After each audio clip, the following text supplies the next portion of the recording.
যে বাগেরহাটে ইতিমধ্যে আজ পর্যন্ত 4টি আসনে মোট 32 জন প্রার্থী কিন্তু তাদের মনোনয়নপত্র গ্রহণ করেছে। এর ভিতরে বিএনপি, জামাত ইসলামী, এনসিপি, ইসলামী আন্দোলন সহ বেশ কয়েকটি দল। তো এই যে 32 জন মনোনয়নপত্র সংগ্রহ করেছে, এর ভিতরে বিএনপির বেশিরভাগই নেতা রয়েছে এবং বিএনপির নির্ধারিত প্রার্থী ছাড়াও কিন্তু যারা মনোনয়ন বঞ্চিত হয়েছে, যারা এই 17-18 বছরে জেল খেটেছে, হামলার শিকার হয়েছে, সেই সব প্রার্থী কিন্তু মনোনয়ন না পেয়ে অনেকেই স্বতন্ত্র প্রার্থী হিসাবে কিন্তু মনোনয়ন গ্রহণ করেছে। তো আমার পাশে আছে নতুন ভোটার আছে এবং সমাজের বিভিন্ন উন্নয়ন এবং স্বেচ্ছাসেবকরা রয়েছে। তো আমরা একটু তার কাছে যেতে চাই।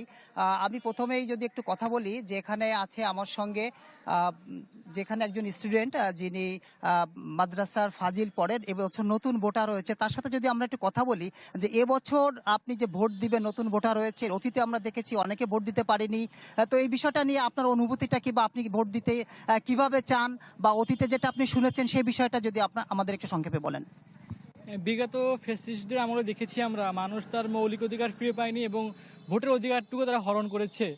আমরা চাই ছাত্রদের গণঅভ্যুত্থানের মাধ্যমে যে নতুন সরকার এসেছে, আমার সরকারের কাছে দাবি নতুন ভোটার হিসেবে যে আমরা যেন আমাদের ভোটটা যেন সঠিকভাবে দিতে পারি এবং কোনো হুমকি ধামকি ছাড়াই যেন আমরা সুন্দরভাবে ভোট কেন্দ্রে গিয়ে ভোটটা দিতে পারি। এবং আমাদের ভোটের মাধ্যমে যে নির্বাচিত সরকার আসবে তাদের কাছে আমার মূল দাবি হচ্ছে ছাত্রদের মৌলিক অধিকার যেন ফিরে পায় এবং মানুষ তার যেন মৌলিক অধিকারটুকু যেন ফিরে পায় বাংলাদেশে বেঁচে থাকার জন্য। জি, নতুন নতুন ভোটার যেমনটি বলছিলেন, তো আমার সঙ্গে আরো আছেন। আপনি জানেন যে বাগেরহাটে স্বাধীনতার আগে 5টি আসন ছিল, এরপরে 4টি আসন হয়। এই 4টি আসন থেকেও কিন্তু গত 30 জুলাই একটি আসন কর্তন করে নির্বাচন কমিশন। এরপর আদালতের মাধ্যমে অনেক চড়াই উতরাই পেরিয়ে সেই আসনটি কিন্তু আমরা ফিরে পাই। তো সেই আসন ফিরে পাওয়ার জন্য যিনি প্রথমে আদালতে মামলা করেছিলেন, উচ্চ আদালতে, তিনি সহ বাগেরহাটের অনেক পেশাজীবী, যিনি বাগেরহাট প্রেস ক্লাবের সভাপতি এবং সুশীল সমাজের প্রতিনিধি। তো তার কাছে আমরা একটু জানতে চাই যে আসলে আপনি তো প্রথম উচ্চ আদালতে গিয়েছিলেন এবং আসনটি আমরা আপনার মাধ্যমে এবং আপনার মামলার আপত্তির পরেই কিন্তু আমরা ফিরে পেয়েছি। তো এই বিষয়টা নিয়ে আপনি যদি আমাদের একটু সংক্ষেপে বলেন। কামরুজ্জামান, বাগেরহাট প্রেস ক্লাব সভাপতি। জি, ধন্যবাদ আপনাকে। আসলে আপনারা জানেন যেন বাগেরহাটে 4টি আসন ছিল, সেখান থেকে কেটে 3টি করা হয়েছিল। এরপর হচ্ছে আমরা হাইকোর্টে আমরা একটি রিট করি, যে 1 নম্বর বাদী ছিলাম বাগেরহাট প্রেস ক্লাবের পক্ষ থেকে আমি করেছিলাম। আসলে এখানে আমরা পরবর্তীতে বাগেরহাটে বিভিন্ন আন্দোলন সংগ্রাম হয়েছেন, হরতাল হয়েছেন, তারপরে এক পর্যায়ে গিয়ে হচ্ছে আমরা হাইকোর্টে আমরা এই রিটটা আমরা করেছি। সেখানে আমাদের ব্যারিস্টার জাকির হোসেন, আমাদের ওইদুজ্জামান দীপু, আমাদের অ্যাডভোকেট আব্দুল ওয়াদুদ, এনারা নেতৃত্ব দিয়েছেন মূলত এই মামলার। এবং এক পর্যায়ে গিয়ে অনেক চড়াই উতরাই পার হয়ে গিয়ে কিন্তু আমরা এই আসনটা আমরা ফিরে পেয়েছি। আসনটি ফিরে পেয়ে কিন্তু আমাদের বাগেরহাটবাসী কিন্তু খুশি। এবং আসলে বাংলাদেশের এই প্রথম যেন কোনো হাইকোর্টে এই ধরনের ঘটনা ঘটেছে, এটাই প্রথম। এর জন্য আসলে বাগেরহাট প্রেস ক্লাব গর্বিত এবং আমরা গর্বিত। শ্রেয়া, আমি আরেকটা কথা আপনাকে জানিয়ে রাখি যে বাগেরহাটের সভ্যতা, সংস্কৃতি, ইতিহাস, ঐতিহ্যের জনপদ। সেই সভ্যতা, সংস্কৃতি এবং বাগেরহাটের যে লোকশিল্প, সাংস্কৃতিক অঙ্গন নিয়ে দীর্ঘদিন ধরে কাজ করছেন। তিনি একজন কলেজের শিক্ষকও বটে।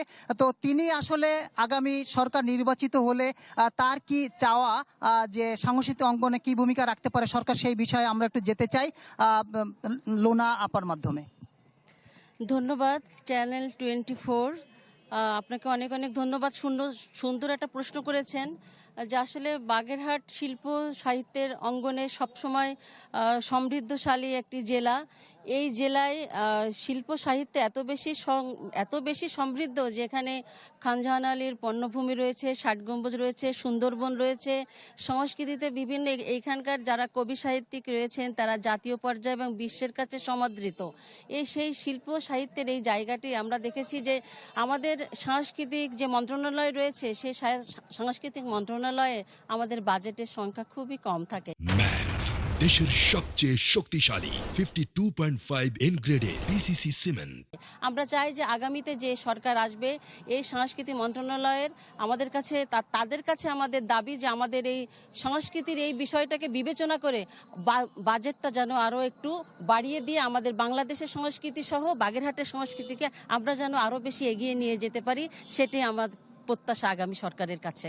আসলে আমি আর একটু যেতে চাই, যিনি বাগেরহাটের সুশীল সমাজের প্রতিনিধি এবং সরকারি কলেজের অধ্যক্ষ ছিলেন, তিনি আসলে বাগেরহাটের বর্তমানে বা আগামী নির্বাচন নিয়ে আসলে নির্বাচনটা কেমন হতে পারে এবং বর্তমানে যে পরিস্থিতি, যে যারা মনোনয়ন বঞ্চিত হয়েছে অনেকেই আন্দোলন করছে মনোনয়ন না পেয়ে বিএনপি থেকে, এবং অন্য অন্য দল যারা রয়েছে তাদের ভিতর কেমন লড়াই হবে সেভাবে জানতে চাই। শুধু তাই নয়, এখানে আমরা যদি দেখি দুইজন নতুন প্রার্থী রয়েছে, একজন জামাত ইসলামের বাগেরহাট সদর কচুয়া 2 আসনের যিনি প্রার্থী মঞ্জুরুল হক রাহাত, আরেকজন রয়েছে ব্যারিস্টার জাকির হোসেন বিএনপি সদরের প্রার্থী। তো তারা নতুন করে ভোটে লড়ছেন এবং মনে হয় যে হাড্ডাহাড্ডি লড়াই হবে বলে বাগেরহাটবাসী মনে করে, নতুন প্রজন্ম মনে করে। তো এই বিষয়টা নিয়ে আমরা একটু যেতে চাই যে অধ্যাপক শাহ আলম স্যারের কাছে, প্লিজ। ধন্যবাদ আপনাকে এবং সেই সাথে আপনার চ্যানেল 24কে। আসলে আমরা সবাই জানি যে রাজনীতিতে কেন মানুষ রাজনীতি করে। রাজনীতি করে সেবক হওয়ার জন্য, এলাকার উন্নয়নের জন্য, জনগণের উপকার করার জন্য। সেক্ষেত্রে আমি যদি বাগেরহাটের কথা পর্যালোচনা করি, যে বাগেরহাট একে যাকে মনোনয়ন দিয়েছে বিএনপি আর কি, তাকে ভোটাররাও চেনে না এবং সেও কোনো ভোটারকে চিনে না আর কি। ওখানে আছে যেমন দীপু আছে বিএনপির, তারপর মাসুদ রানা এবং শেখ মুজিবুর রহমান। তারা দীর্ঘদিন বিএনপি আন্দোলন সংগ্রাম করে আসছেন, অনেক ত্যাগ তিতিক্ষা চড়াই উতরাই পার হয়ে তারা নিশ্চয়ই এটা আশা করছেন তারা নির্বাচনে প্রার্থিতা হবেন, কিন্তু তাদেরকে বিবেচনায় এনে হয়তো বিএনপির নীতি নির্ধারক মহল যাকে মনোনয়ন দিয়েছে সে মতুয়ার সেক্রেটারি, কিন্তু আমরা যতদূর জানি সে একটা ইউনিয়নের সহসভাপতি 8 নাম্বার, তাকে মনোনয়ন দিয়েছে